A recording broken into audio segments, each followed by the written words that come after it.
What's up everyone, it's a Knife Saw here, and today I'm going to do a 1-year EDC update on the Spyderco Para 3 Lightweight. So it doesn't really feel like this knife has been out for a year, but I pre-ordered it last year, and so I got it just as soon as pretty much everyone got it, and this by far has been my most carried knife over the year that it's been out. I carried it for almost the entire summer, and recently during quarantine, I've been carrying it a lot because it's just a small, lightweight knife that is very comfortable in pretty much all of the different pants I wear, and so I really like that about it. But I'm going to talk about the good things and the bad things that I have learned over carrying this knife over this long period of time, and so I hope this video is helpful and informative to you. So let's start with the looks. Everything is just pretty basic with this knife. They have come out with some sprint runs, I believe. I know there was a red one, an M390, and they did their little Rex 45 orange one. So there are a couple different colors for that. I would like Spyderco to start making more of these for actual production in different colors. They have a DLC coated blade, but I mean, this FRN material, I'm pretty sure it's fairly easy for Spyderco to make a lot of different colors of these. So it'd be cool for if someone like blue or red or whatever, they could get one and just the normal BD one in steel and not have to pay the extra money for a sprint run if they don't really care about a premium steel. But anyway, so a little bit of a story about this is back a year ago, I was a little bit of a sharpening noob. You know, I didn't really know what I was doing. I had a Spyderco sharp maker and I had like one diamond stone. It's a really cheap stone, but it still worked fine. And basically I was not really making much improvement on my sharp maker. So I was like, all right, I'll sharpen this on the stone. And I just dragged the entire knife across the stone. And I scratched up pretty bad right there. Sorry about the fingerprints. But, so that's kind of unfortunate. And I actually didn't carry the knife for a while because I couldn't look at the scratches. But then I was like, I don't really care what it looks like. I'm not looking at it when it's just in my pocket. So I picked it back up and carried it a little more after that. On the topic I was addressing about the sprint run Spyderco's coming out with on this knife, I feel like it would be wrong for them if they did not do a salt version of this. This knife is really just asking for an LC200 in steel with, I guess it'd be the yellow handle, but like a completely rust-proof version of this knife. I feel like a lot of people would really like, and I would really like to try it out as well. But anyway, I have about 3 problems that have happened with the fit and finish of this knife. So one of them that's kind of a minor problem is that this blade is off-centered. It's off-centered towards the pocket clip side. It's been like that ever since I've gotten it. I took it apart, tried to clean it up, trying to fix that, but I really didn't, and it's not rubbing anything when it's opening and closing, so it's not that much of a problem to me at all. It probably would be smoother if it was centered, but I mean, it's smooth enough for me, and I'll talk about that in the action, I guess. And so the biggest problem with this fit and finish is the lockup here. So there's no side-to-side blade play, but there is some up and down. And that kind of worries me because, side-to-side blade play, that's really just kind of tightening down the pivot, making sure that it can handle a little bit more horizontal force. So if you're prying or something, you're gonna want your knife to be tightened, and you're not gonna want a loose pivot because then it could harm the washers or just bend the blade or just negatively affect your knife if you're prying and the pivot is loose. So I am obviously not going to be doing any prying with this knife. So horizontal blade play, it's really not that big of a deal to me. I mean, if it was a lot of play, that wouldn't be a problem. But vertical blade play, which is on this knife, that just kind of worries me on the strength of this lock. And so the compression lock, I have been thinking about maybe taking this apart and like bending it a little bit, but I'm not extremely sure about that because this knife will not fail with hand pressure like this. That's about all the force I can put down on it. And as you saw, my fingers are turning white. And it's not going to fail with a light spine whack against my hand. I'm not going to bang this on pieces of wood or on bricks or anything and try and get it to fail, because that'd probably make more lock rock. But anyway, so it does have some lock rock, and I guess that's just a fit and finish issue from the factory. I have not really hard used this knife at all. The hardest thing I've done with it is probably cutting thick cardboard with it. And so I don't think it's developed lock rock from me putting too much pressure on the locking mechanism. And so I wish that wasn't a problem. And my big conclusion is that I'm fine with a tiny bit of horizontal play, but vertical play really concerns me about the strength of the compression lock for this particular knife. For my other compression lock knife, my PM2, I have no vertical blade play and no horizontal, so I do not think that all the Para 3 lightweights have this problem, but I'm just going to let you guys know that mine does. So the next fit and finish problem, as you guys can see here, these handle scales are nicely contoured. They actually looks like they took some time and planning that and going an extra step at the factory. But what they didn't go the extra mile on was actually keeping these not sharp on the actual inside. So while this was a good idea, this is still really sharp in here, and that's a big problem, and I will talk about that a lot more in the ergonomics. On the back, it's not as bad, but it's still not very comfortable, and I wish that they would knock that down a little bit. You probably could sand that down with whatever you want or do whatever you want. Just be safe, wear some PPE or do whatever, and you could probably fix that. I haven't, just because I honestly haven't felt like it. But so my 3 problems with the actual quality of this knife is there is some lock rock, which is probably the biggest. It's been off center since day 1, and these inside of the handle scales are not knocked down. So for the blade of this knife, we have CTS BD1N steel, and this was a first for a lot of people using this steel. I'm pretty sure it was really only seen on kitchen knives before, and so what I've learned from this steel is it's pretty decent. I would love to see this steel more in the future. Cedric and Ada did a video, and I'm pretty sure it fell in between VG10 and S30V edge retention wise, and so I've noticed it's held a pretty decent edge. I pretty much used it for about a week and then hit on a strop, and it's good to go. And so that's really nice to do, and I am really impressed with this steel. I've surprisingly cut up a lot of apples with this knife. I think it's just a go-to apple cutting knife, but anyway, it cuts up apples good, and I haven't noticed any rust at all. So for the actual edge geometry of this knife, I measured about 18 thousandths down here towards the base, and about 17 thousandths in here, and about 18 thousandths at the tip. And so compared to other Spyderco models, like I'm pretty sure the PM2 comes 20 thousandths behind the edge from the factory. So this is a little bit better than that, and it does perform fairly well. I mean, it's not like anything like a screaming thin edge, like 15 thousandths. It does fine. It's okay. I can't complain about how thin it is behind the edge. It's much thinner than a PM2, which is actually kind of surprising to me, because a problem that I think with this knife is how thick the stock is.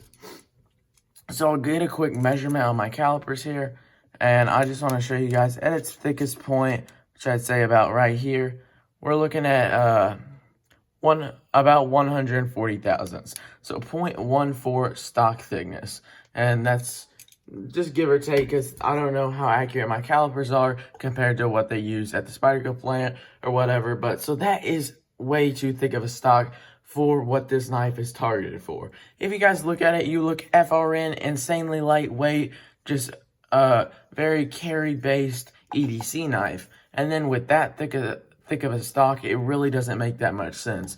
I feel like Spyderco also could have made this knife thinner behind the edge, or they would have more potential to make it thinner behind the edge if they had a thinner stock. Now, the thickness of the stock does not directly correlate to the thickness behind the edge, but it would be easier to make it thinner behind the edge with a thinner stock. That's just speaking like factory belt wise, I guess. And so I think that if they made this thinner stock, they would actually be able to make it a tiny bit lighter, because the blade is really the main part of weight in this knife, and they could have probably made it a little bit thinner behind the edge. So overall, my conclusion with the blade, I didn't address the blade shape. This is just the normal Spyderco blade shape, and it's honestly performed fine. I really like it because you have, I guess this is a tiny bit of a belly here, but it's pretty flat. So if you're doing some straight cardboard cutting down, it works fine. And then a little bit of belly for some sweeping cuts.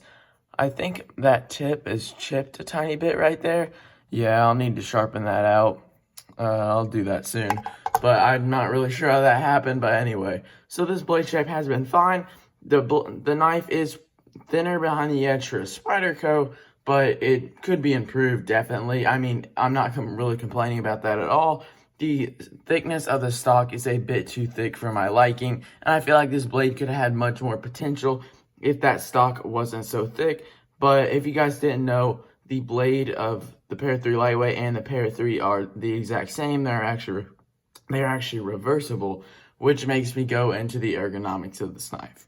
So, as I just said, the blades are reversible, and so that means the blade is the exact same weight on the Para 3 as the Para 3 Lightweight. And so in order to make this knife so much significantly lighter, they had to decrease it all in the handle. And that really makes it a pretty bad balance point. And it makes it very blade heavy. Now, I am in an ideal situation, I want my knife to be perfectly balanced. And I mean, I think almost everyone would. And if it's not perfectly balanced, I would like it to err on the side of handle heavy rather than blade heavy. And so I really am not a fan of the blade heavy knife, but it's not really that big of a deal and you don't notice it that much. That's a minor complaint, but it still is something.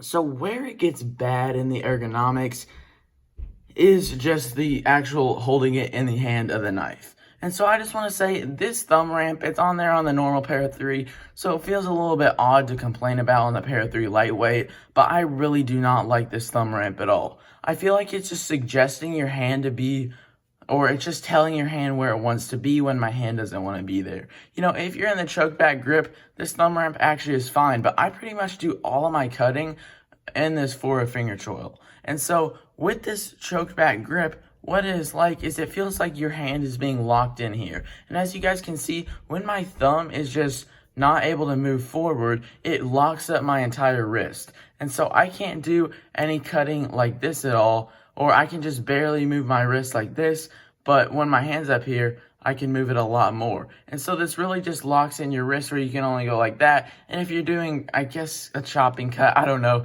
Anyway, I don't really like this thumb ramp for a choked up grip because I feel like my finger wants to land somewhere in here. I could just do that, but because of this huge thumb ramp, I honestly can't. Let me get an example of a knife here. So I guess the VV Backlash. My thumb wants to land my thumb really doesn't want to land here, but since this is just a straight spine, I could just put it up here very easily and it works totally fine.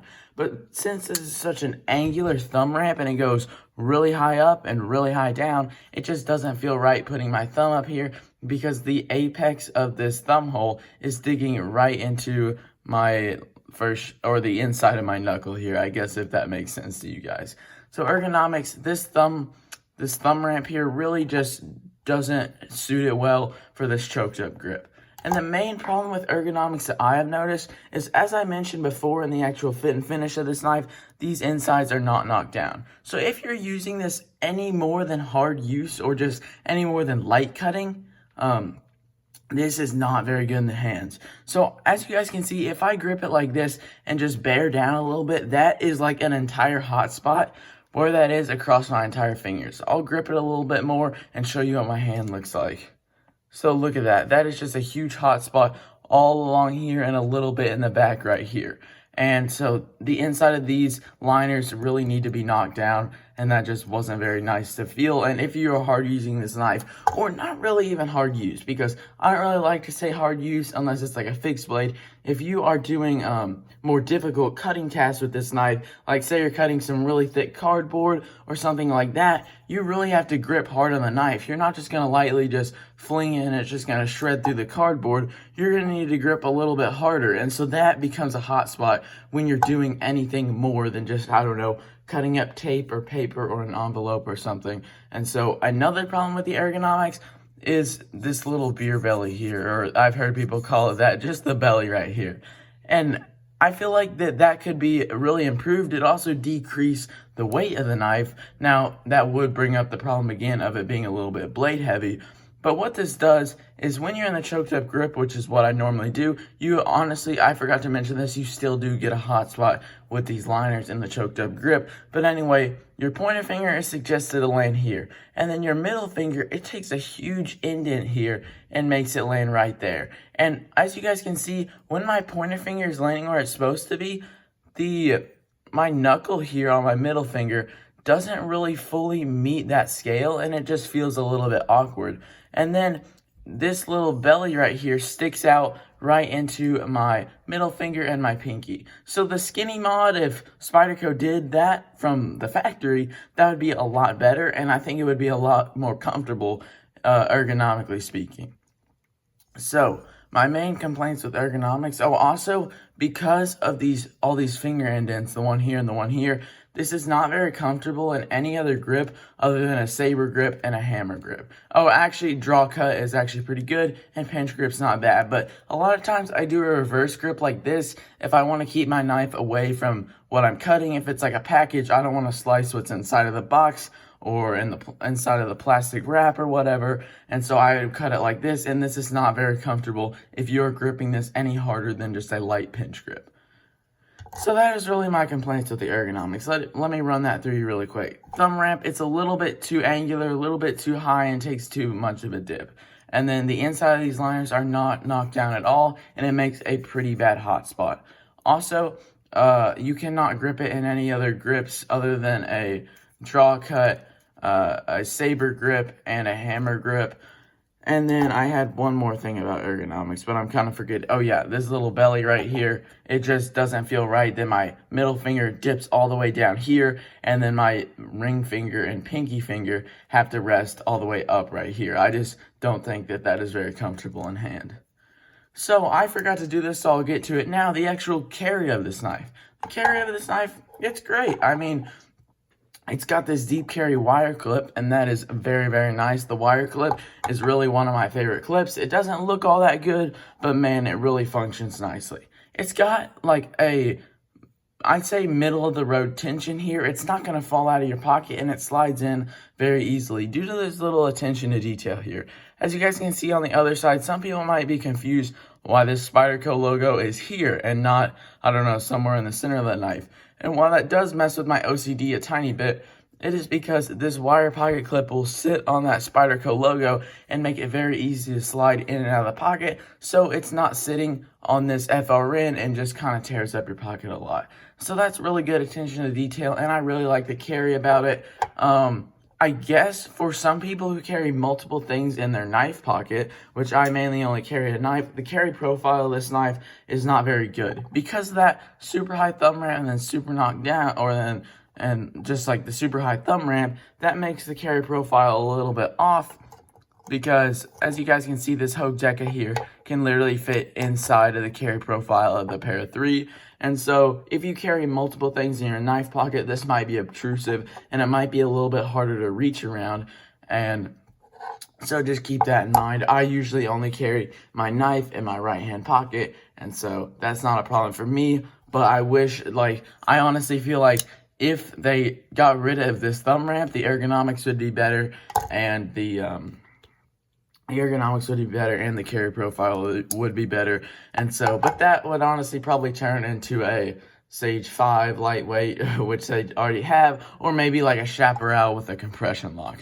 But anyway, so on to the actual action of this knife. It's not that big of a deal to me, the action, but we have just a simple action. You can thumb roll it. That's usually what I do if I was just opening this knife, not really thinking that much, not having fun, just playing with it. But you can thumb flick it, you can Spidey flick it, you can do all you want, you can reverse Spidey flick it. Oh, have you guys seen that thing on Instagram? It was like, they opened this knife, and it was so weird how they did it. But it was like that, and I cannot do it, but yeah, I kind of did it there, but it didn't fully lock up. But anyway, that's a interesting way of opening your Spyderco, and you guys could try that out, I guess. But anyway, you can do all you want with it. It is not a action that's dropping shut. It won't fall when you release the compression lock, which is actually how I like it. I like an action like that. If you guys know, I talked about how I tune my axis locks. I make it where it won't fall shut after you close it. Like, it won't fall shut after you close it like that, and it'll just use a tiny bit of a wrist flick in order to get it closed. I like that because I feel like I don't want it to just instantly drop and like fall down on one of my fingers or something like that. I just feel like it's more safe, and I don't feel like I'm losing anything, or I'm definitely not losing anything functionality wise, but I might just be losing a tiny bit of fidget factor and fun with the knife, but I would honestly rather be more safe and rather not have to think about getting my fingers cut than have a super smooth drop shutty action. But anyway, can I suggest this knife for a value to some people? So I believe right now, so I got this knife for about 90 bucks, and then Spyderco did their price increase. If you guys can give me an exact price in the comment section, I would love to hear about that if you're still watching this video. But I believe it's like $98, but it's very close to $100, in that $100 range. And so a lot of people are going to hear this review. They're going to see, oh, CTS BD1N, I have BD1 on my Man X2 lightweight, and that knife is a lot cheaper, and blah, blah, blah, blah. Oh, and it's got FRN, and there's not even liners on this. How could this knife cost $100?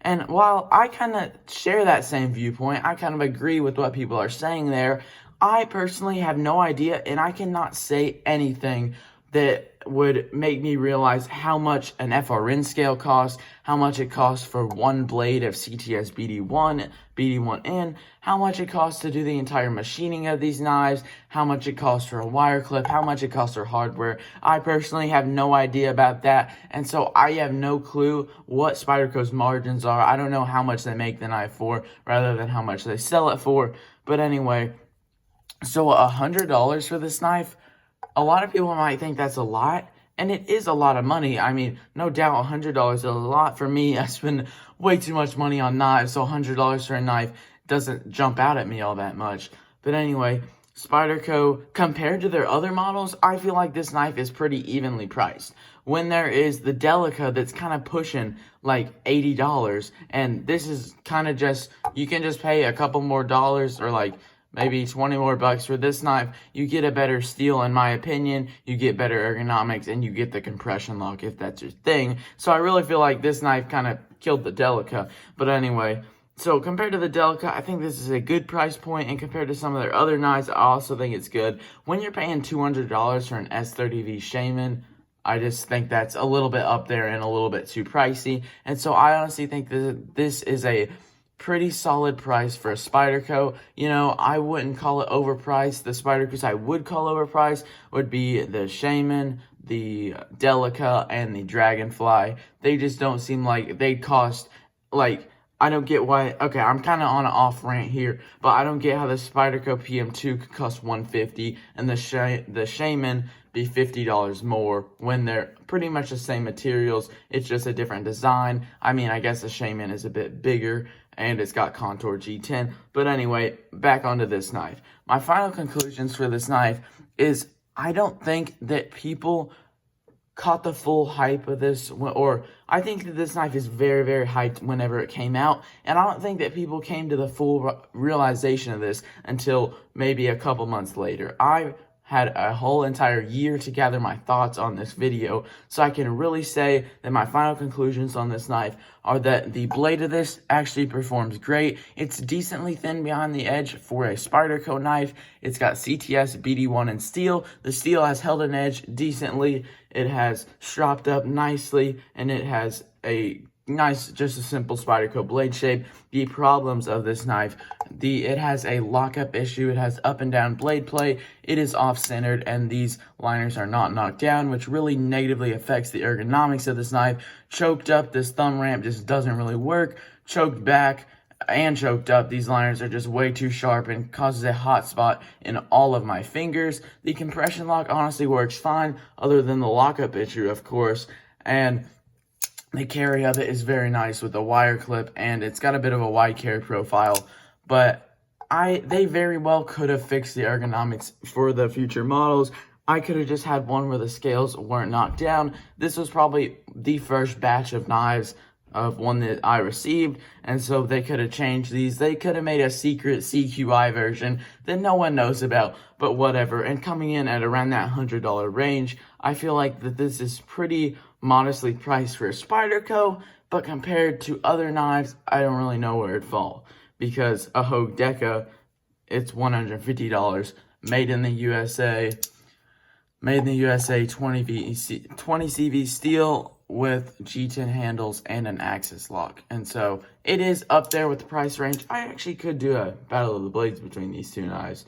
Yeah, I might do that in the future. But anyway, I've ranted on for 25 minutes about this knife. I really hope you've enjoyed this video. If you did, please drop a like on this video and don't mind, or please subscribe if you don't mind. Because we are about to hit 400 subscribers, and there will be a giveaway at 500 subscribers. And so that's a cool thing. But anyway, thank you guys for watching. I hope you enjoyed this video. I hope it was informative to you. Don't forget to like and subscribe, and I'll see you guys in the next one.